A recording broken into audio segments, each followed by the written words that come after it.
Right, let's move on to our next session. The next session titled Navigating Fragmentation, Regulation, and Interoperability within the Global Stablecoin Race. And guest panelists are Nischint Sanghavi from Visa, Emily Parker from Coincheck Group, Yam Ki CHAN from Circle Internet Group, and our moderator is Benjamin Schiller from CoinDesk. Please come up to the stage.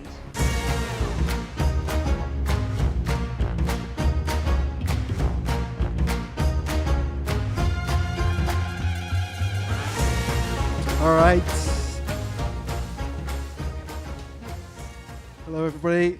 Come back. So my name is Ben. We're going to talk about stablecoins now, which is obviously the most important, most used form of crypto at the moment.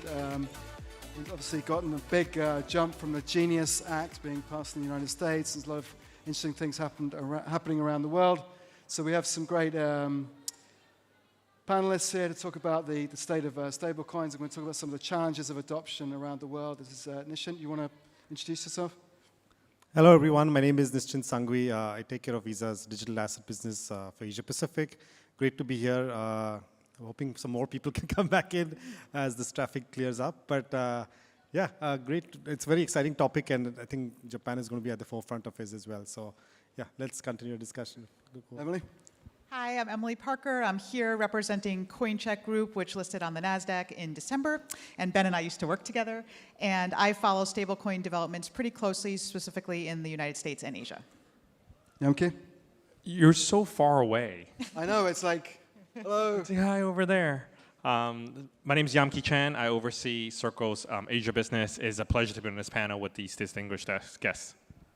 Great. So, Nischint, talk about Visa and what you're doing with stablecoins, just to kind of situate us.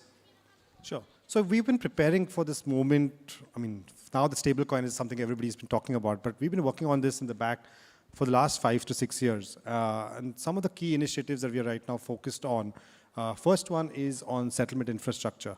So we've been trying to modernize our own treasury infrastructure and add stablecoins into it. And in the past 18 months, we've launched a pilot, starting with Circle and the team on USDC, to see how our clients can settle with us through stablecoin. And we've expanded that pilot further now into 4 stablecoins as well as 4 different blockchains, and we'll continue to expand that as we go along. The second part I would call about is programmable finance. Here we want to build the infrastructure and provide it to our financial institution clients, whether it's banks, fintechs, where we can help them create their own stable coins. I mean, we will probably talk about this, but I think there is a big race for all banks and fintechs to start thinking about how they want to either integrate stable coins or create their own stable coins in there. Third one is on money movement. Now, as we develop our infrastructure within our ecosystem, we want to also launch it with our core products. We have a money movement product called Visa Direct, which does fiat payments across the globe. We want to empower that with stable coins so that in addition to our existing capability to pay to wallets, cards, and accounts, we also want to add stablecoin endpoints, as well as stablecoin receiving pay-ins for all kind of money movement solutions. And then lastly, I'll talk about our on-ramp and off-ramp. Now, this is one of our more mature products where we have been initially working with the crypto ecosystem and now with the stablecoin ecosystem. First, to make sure that consumers can use the existing Visa fiat cards to buy stablecoins or any digital assets globally. The second one is on the flip side of that, where we want to make sure people are able to spend their stablecoin and digital asset balances at any Visa merchant globally. So if you have a wallet which has stablecoins, you should be able to seamlessly spend that with the element of Visa Trust at any merchant across the globe. And this kind of works pretty well, and we've done close to $100 billion of transactions on on-ramp and off-ramp already. Great. Emily, do you want to talk about Coincheck quickly? Sure. Yeah, I don't. So Coincheck is applying for a license to have stablecoins. So I've been following the situation in Japan pretty carefully. Japan is a very interesting situation. Japan actually was the first major economy to have stablecoin regulation. It was around 2 years ago that it happened. This is an enormous accomplishment. However, Japan, and we can talk about this more during the panel, I think Japan has some very valuable lessons for other jurisdictions as they're trying to adopt stablecoin regulation, because the truth is it hasn't been that easy here. I think Japan gets a lot of credit for being so early on stablecoin regulation, but in a lot of areas, there have been a lot of restrictions on what you can do, and so it's taken a really long time for stablecoins to get off the ground. I mean, Circle is here in Japan, but there finally will be a JPY-based stablecoin that's finally coming, but I think there's a little bit of frustration here, which how long it's taken, and I think we can go into that a little bit later, what some of the pain points have been. Okay, and Yam Ki, obviously you represent Circle, you're issuer of USDC, you just has a massive IPO recently, which is very good for your business. Anything else you want to say just to situate us? Well, I can't talk much about our stock consistent with our regulatory rules in the United States, but it is an amazing time to be in this business. I mean, if you were to even think about 9-10 months ago and where the market was and the receptivity around the world and amongst regulators and banks around stablecoins, let alone other digital assets, it was timid, right? They were interested, but they were not yet integrating. Fast forward, now in July, August 2025, it is the topic of every single board that we meet with. Every single company at the board level, whether you're a financial institution, whether e-commerce company or others, they're asking their management team, what is your stablecoin strategy? How are you leveraging this to make money more useful, faster, generate more revenue? So this is an amazing time, and here in Japan, we've been working on this market for a very long time. I got to, just before this panel was with SBI Holdings chairman, with Kitao-san, we've been working with him and his team, and so far we're the only stablecoin that's been approved to be distributed in Japan. We look forward to seeing more to create a more vibrant ecosystem. And Japanese businesses are looking to use this not only in Japan, but also outside of Japan, because these are global companies. They're not just Japanese companies. They're Japanese companies that are operating all around the world, in the United States, in Europe, in Latin America, in Africa, in Southeast Asia, and they want a way to make their business more efficient. Okay, so Donald Trump came into power, and it was obviously a crypto president, and the first bill they wanted to pass was a stablecoin bill. Just talk about the impact of the Genius Act on stablecoin issuance in the United States and also globally. What is the kind of ripple effect of that? I think we've been all preparing and waiting for this moment where the Genius Act or similar act would be passed, where it legitimizes all kind of stablecoin activity in the United States. And I think we're looking at that now as a big catalyst and actually a push for other regulators to also move forward. As I said, again, we've seen financial institutions standing at the sidelines waiting for this bill to be passed. And now that we've seen this, everybody's trying to scramble and figure out what are the right use cases that they should be developing, how they should have the entire strategy. And we always say that every bank and every financial institution needs a stablecoin strategy today. If you don't have one, you're going to be missing out drastically. So I think it comes from a bit of FOMO from financial institutions' perspective, but also something that people have been preparing for a long time. So I think it's all great, and I think as we see this trickle down into many APAC markets, we talked about Japan, we've talked about Hong Kong and Singapore also as new markets that are coming up from a stablecoin perspective, but there will be many more to come. And I think we'll see this confluence of US dollar-based stablecoins as well as many local market-based stablecoins as well. So Emily, you divide your time between New York and this part of the world, so you're very well placed to answer this question. I mean, how do you see the impact of Genius in the Asia region? Yeah, that's a great question. There's definitely been a big impact. So take Japan out of the equation, because like I said, Japan was first. Japan was before the United States with stablecoin regulation, so that's a big deal. But if you look at other parts of Asia, for sure, there's been an impact. So one example is, I think, Korea. Right now, there's kind of a stablecoin frenzy happening in Korea. Everybody wants to issue stablecoins. There's been all sorts of trademarks filed.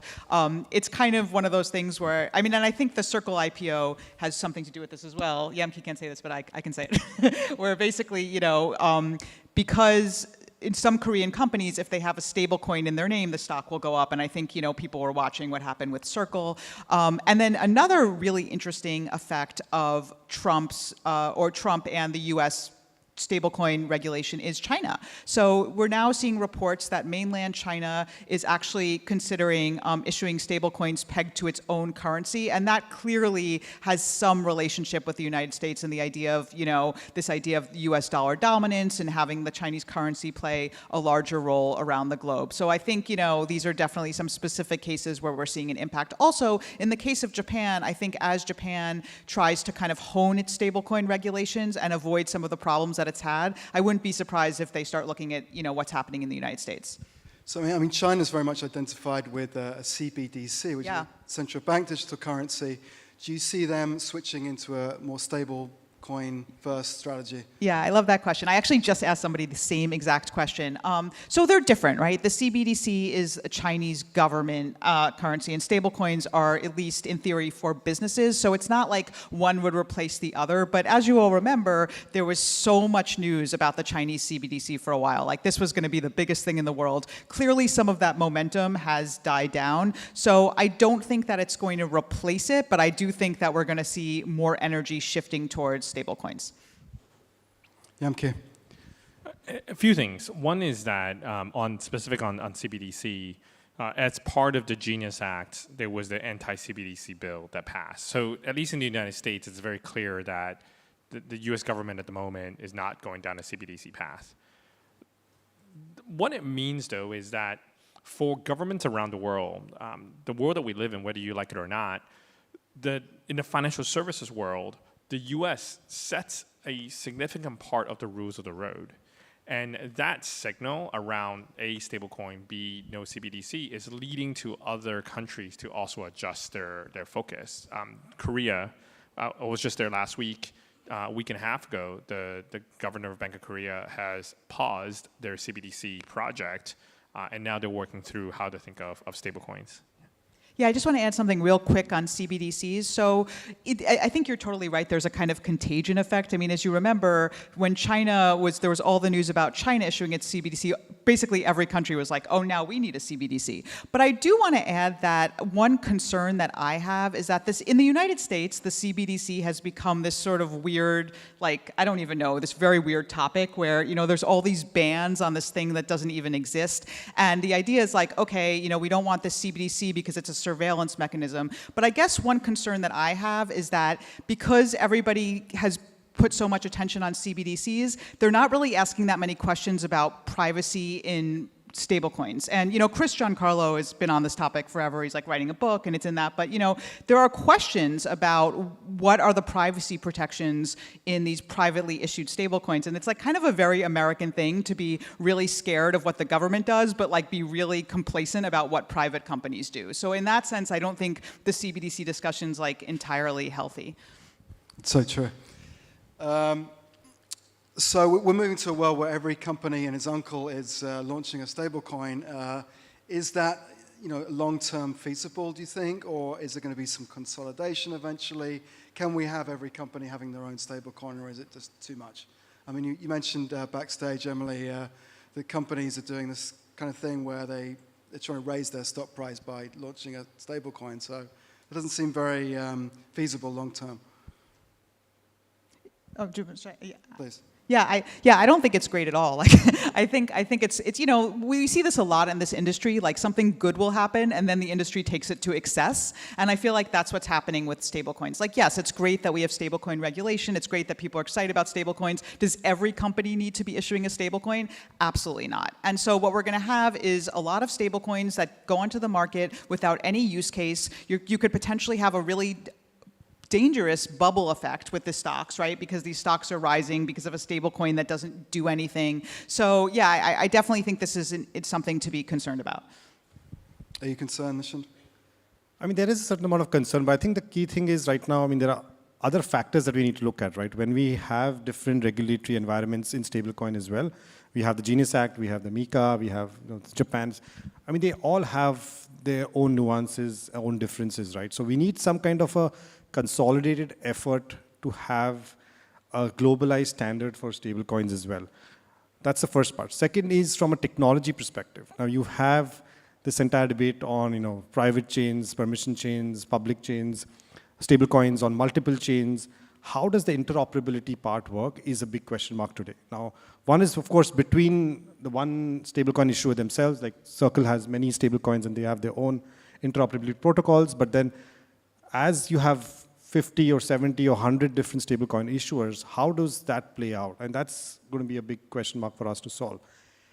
I think then it goes back to the use case. Now, if you have a real use case, whether it's a niche use case or a localized use case, or a global, very overwhelming, or I would say overarching use case. Now, if that is the case, then fine, there is room for as many as you can adopt. But eventually, there will be many stablecoins which will just fizzle out because there is no use case behind it. And they were probably launched because of whatever considerations they had from being left behind. So I think we'll start seeing that filter out. I don't see such a panic situation. I think this happens with every single industry where you see, people just following the trend sometimes, and then the real use cases shine out, and then the others just don't. So, I mean, if a company comes to you, Visa, and says, we want to issue this stablecoin, will you support us with your network? I mean, what do you say to them? I mean, what are the criteria by which you accept them or don't accept them? And this happens to us on a daily basis pretty much, right? It took us close to 3 to 4 years to get USDC started. That is the most difficult part, and we worked with the Circle team very closely on this one. Of course, within that, and then after a year, we've launched additional 3 chains, 3 stablecoins and 3 additional chains, right? So it took us another 1 year. So it takes a long time for us to evaluate the right stablecoins. And one of the questions we always ask, of course, regulation is a big part of it, but what is the use case? Do our clients really want to use it? And for us, we're a very client-centric company. We always see what our clients want. Now today, if 5 of our largest clients come up and say that, hey, I want to use this particular stablecoin, then we have to take a deeper look at it. But if you have an issuer coming to us and say, please add a stablecoin, first thing we're going to ask them, like, who are the clients who want it? Like, if there is no client who wants it, then what is the use case? So it kind of goes back, and we throw that question back to them and say, why don't you bring us a few clients or a certain amount of use cases, and those fit into us, we're happy to add those stablecoins in there. Yam Ki, are you worried about competition, and is too many stablecoins a possibility for you? Well, first, we welcome competition, but I actually don't think we compete. The way to think about this is that there are local stablecoins, and then there are dollar-denominated stablecoins. On the local stablecoin front, every country should think about what its strategy should be, how to enable their local businesses to be able to build those stablecoins with the right use case. And I think there's a lot of space there. And if that's successful, I can imagine a world of on-chain FX, on-chain credit really taking off when there are local pairs on a stablecoin. Then there's the question around the dollar piece. The fact is that the dollar at the moment is still the reserve currency of the world. And there are most of the stablecoins that are issued are denominated in the dollar. Our sense is that this is probably a winner-take-most type of environment.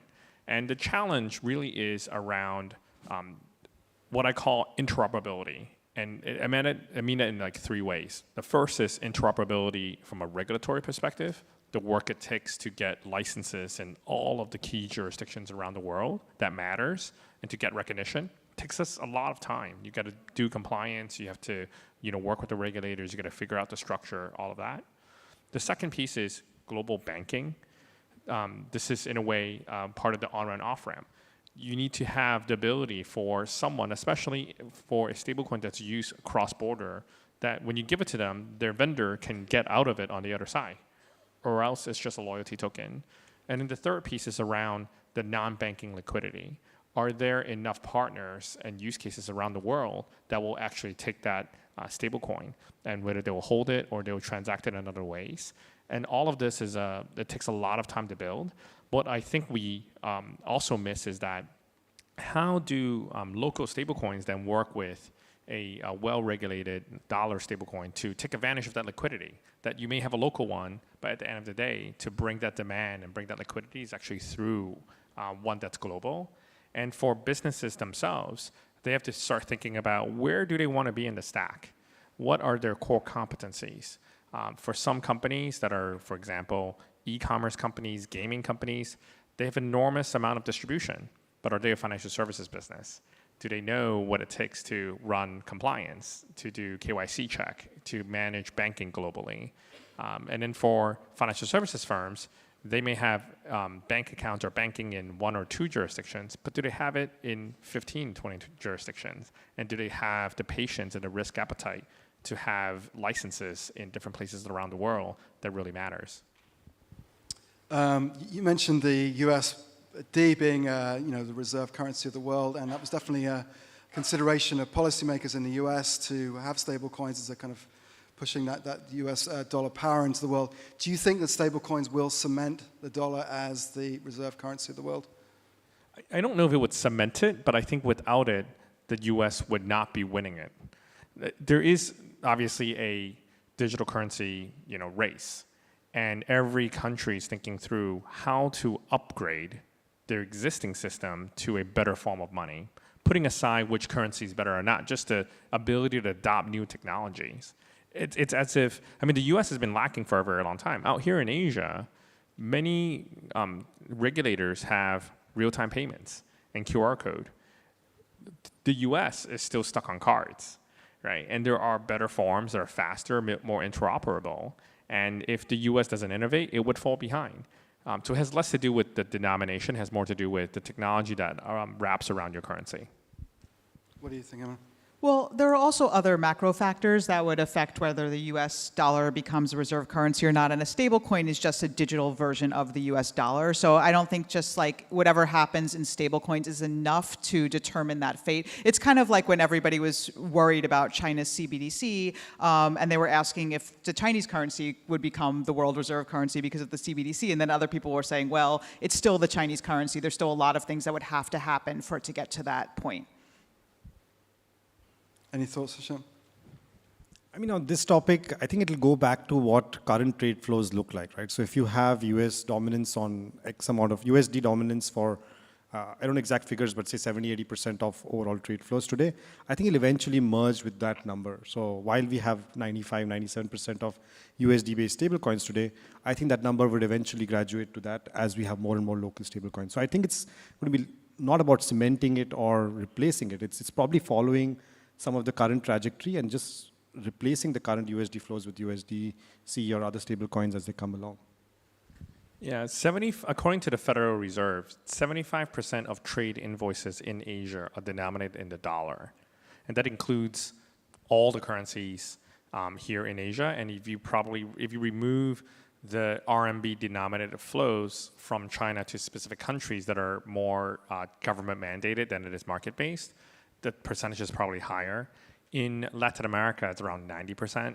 And then, of course, there's the intra-regional, which is quite significant. I think the only other region that's relatively speaking lower than that is Europe, where because of the dynamic of the European Union, only 50% of trade in Europe is denominated in US dollar.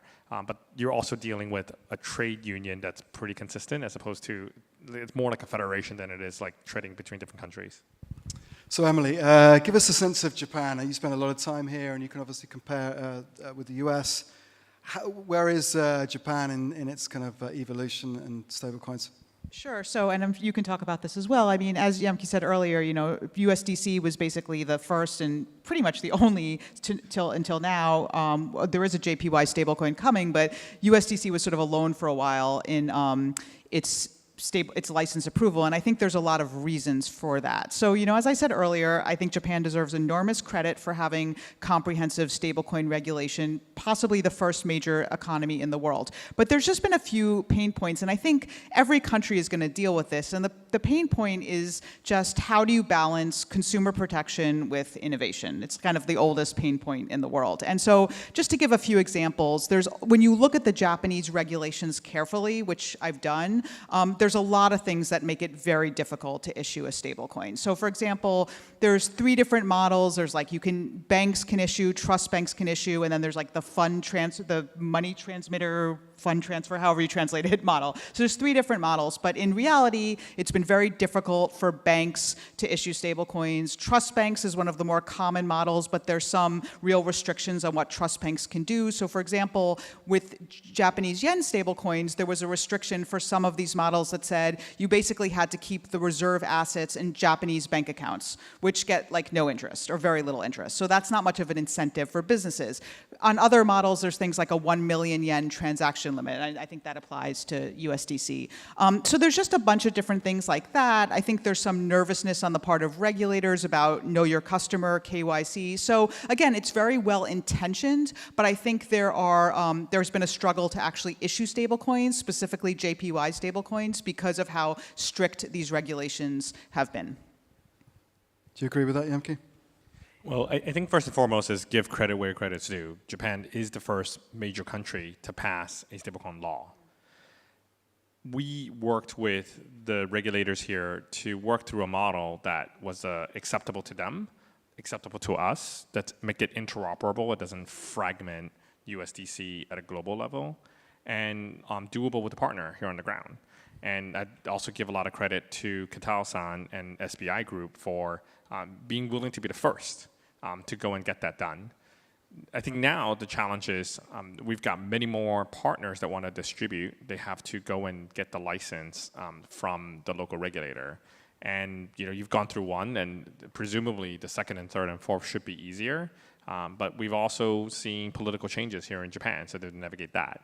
I think Emily mentioned the 1 million yen limitation. And this is an interesting one because I think what they're trying to achieve is with investor protection. But the fact is that you probably get a lot more data and flow if you permit access to stablecoins that are more than 1 million yen at a time. So we've seen with our partners, some of the customers will load $4, $5, $6 million worth of USDC, and then they're working through the systems patiently to exchange into Japanese yen.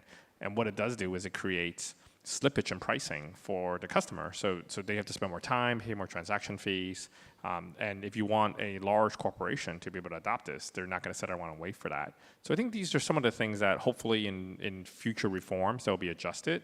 And if you are especially now that the United States has the Genius Bill passed, then there's interoperability. There are probably paths for the governments to come to alignment on what a well-regulated stablecoin would look like. Yeah, and one other thing that has come up in Japan a lot is this question about use cases. Like, what is the use case? Because Japan already has pretty sophisticated digital payments. They also love cash in this country, but there's a lot of sophisticated digital payments. For cryptocurrency exchanges, centralized exchanges, you don't need stable coins as an on-ramp like you would in some place like China, for example, because you can just link directly to your bank account. So I think there's a little bit of a vicious cycle where, okay, it's really hard to issue a stable coin, you need all these approvals, and then people are asking if there are enough use cases to sort of justify that effort. You said backstage that there were more stable coins than use cases so far, which I thought was rather clever. Nischint, I mean, what are the use cases going for? What are the main drivers for people using stable coins? I think about today or tomorrow. Tomorrow, I guess. I think the biggest use case, which I think people have been working and talking for a long time, is capital markets, right? As we talk about tokenized assets taking off, whether it's bonds, securities, the thing powering underneath is going to be tokenized fiat. Now, most likely stable coins and maybe to some extent tokenized deposits.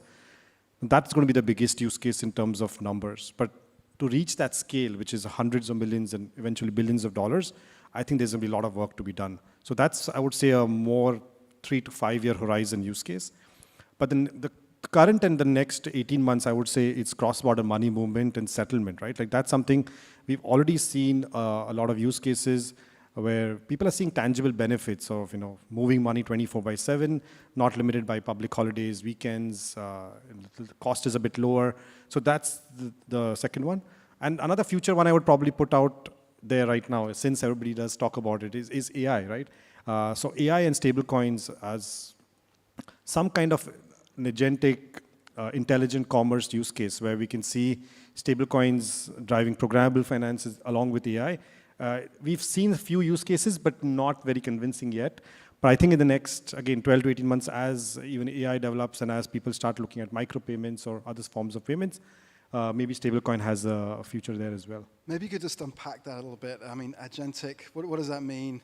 I mean, give an example of how someone would actually do that? Sure. I mean, so again, from a Visa perspective, we've actually launched this product called Agentic Commerce, right? So today, when you go to your favorite AI app, whether it's ChatGPT or Gemini, and when you want to buy a product, your product journey stops at some point where you say, okay, it'll give you recommendations. These are the best flights, this is the best hotel.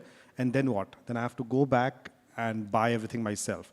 So it's not a great experience. Now, what we are trying to achieve with this is get into a seamless experience where not just look at all this information and give it to you, but you can actually authorize your agent to say, hey, go and buy these tickets if it's under this parameter. Right. And it'll have its own Visa credential, which it can support. Now, so that's the end goal here. Now, of course, it starts off with your typical fiat payments through traditional infrastructure, but I think there is a role for AI to play. So it's still a journey, right? We've launched this product a few months back, and by the time it's rolled out to all regions, it's going to be another 12 to 18 months. But once that happens, then we'll start looking at how stablecoins fit into this equation. And of course, there are other companies working on similar products as well. So eventually you'll be able to prompt the AI to say, find me the best flight to New York City, and you use USDC to buy it. Yeah, and you can use whichever source of fund I have. So it could be a card backed by USDC, a card backed by crypto, or it could be some other complete source of fund as well. Any other use case excites you? There are tons. On the payments and cross-border payment side, we are seeing enormous amount of adoption now that there's clarity around the regulation. Companies in Asia they're selling goods to the United States, to Latin America, to Africa, to Europe, and they have to wait T+2, T+3, sometime longer to get their money back in Asia. And if it's a Friday transaction, or if it's Sunday transaction, you don't get it until Tuesday or Wednesday. And same is true when they're paying out. Companies here or countries here are very trade sensitive. They're buying commodities, whether it's coal, gold, silver, aluminum, all around the world. And they have to pay their vendors. Some of these vendors are in emerging markets where the banking rails are not that great. And they have to pre-fund multiple days of funding. And given where interest rates are in dollars, it's actually quite expensive for them. Visa with Nischint, we're working on one partner that will be settling with them with USDC that will help lower their pre-funding costs. What this means is that they can put more money to work. I think the more important question, though, is there has been this historically a bit of negativity around digital assets in general, and stablecoin got bucketed into that. The adoption at the beginning of stablecoins was for crypto capital markets. But if you think about this as a internet technology, think of what happened with the browser at the very beginning. People were looking at static pages. It was just point and click. And then eventually people invented advertising and dynamic web pages, what used to be Flash and now JavaScript and Ajax. And there are dynamic web pages. Then they became mobile web pages. They became streaming commerce, content creation all around the world. And think of just that change all happened because of the beginning of the browser. And think of stablecoins as the beginning of internet commerce or internet payments, where we have been constrained for most of the last century on really expensive and difficult situations to send money. If you can get or receive money around the world, whether your customers are sitting in Africa or in Latin America or in Europe, and you can collect, instead of having the minimum transaction cost be $50 or $100, you can collect at $5 or 5 cents. You can pay out your creators and your partners cents at a time instead of hundreds of dollars at a time.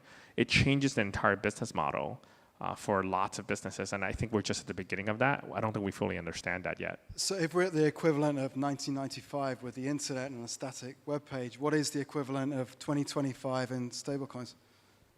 Well, 2025 today is people trying to figure out at the board level I mean, like 20 years into the... Yes. So 2045, we shouldn't mention the other number because there's a competing conference. Right. But I think there are a couple things. One is that stablecoin as a topic disappears.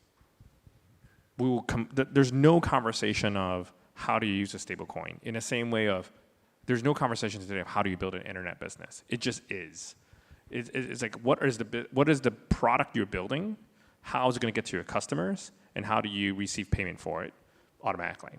That's one. The other piece is on the agentic side. We see enormous potential there.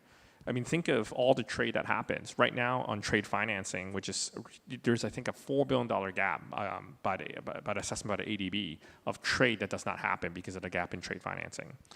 You can imagine a world where instead of having tons of paperwork to be able to buy something halfway around the world and pay enormous interest rates, you can say, look, I will give you 10% of the payment when the goods loads onto the ship. When a ship moves across the ocean, 25%, I'll give you 15% of payment. When it moves across the ocean, 50%, I'll give you 30% of payment. And all of this is all on a smart contract. It executes automatically. It goes from one Web3 wallet to another Web3 wallet. It's an audit to it. And that will save so much paperwork, and it changes the risk equation for trade. I think we're just at the very, very beginning of that. That's amazing. Yeah. Yeah, I mean, one really big use case of stablecoins, where I feel like we don't talk about it that much anymore because there's been so much activity in stablecoins, but it's just in countries in Latin America, for example, in Africa, and inflationary countries, people using the stablecoin as a store of value. Like that, actually, that use case made a lot of sense, especially when Bitcoin, I mean, Bitcoin is still volatile, but that use case actually made sense even to crypto skeptics. It's like, okay, you're in Venezuela, you're in Argentina, you're worried about your own currency. It's not that easy to get access to physical dollars. A stablecoin is a way to kind of preserve value. And that was a really, really powerful use case. So I think it's like, obviously the US is a little bit different. I don't think people are that worried about the devaluation of the US dollar specifically. I mean, some people are, but not to the same level as like in a country like Venezuela. So I still think that's a very powerful use case for stablecoins.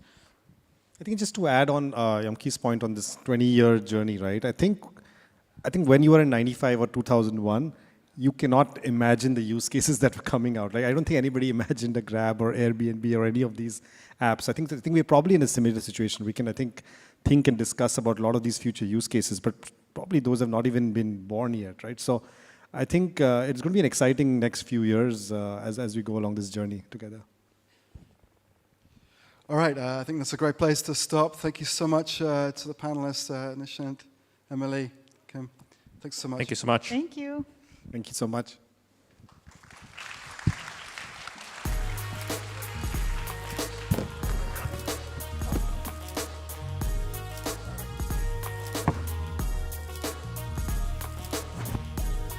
Thank you very much for your fruitful discussion, everyone.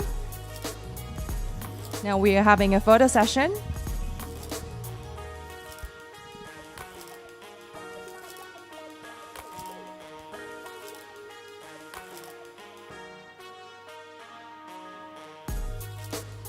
Thank you very much for your cooperation for a group photo session. Once again, round of applause to everyone on stage. Thank you.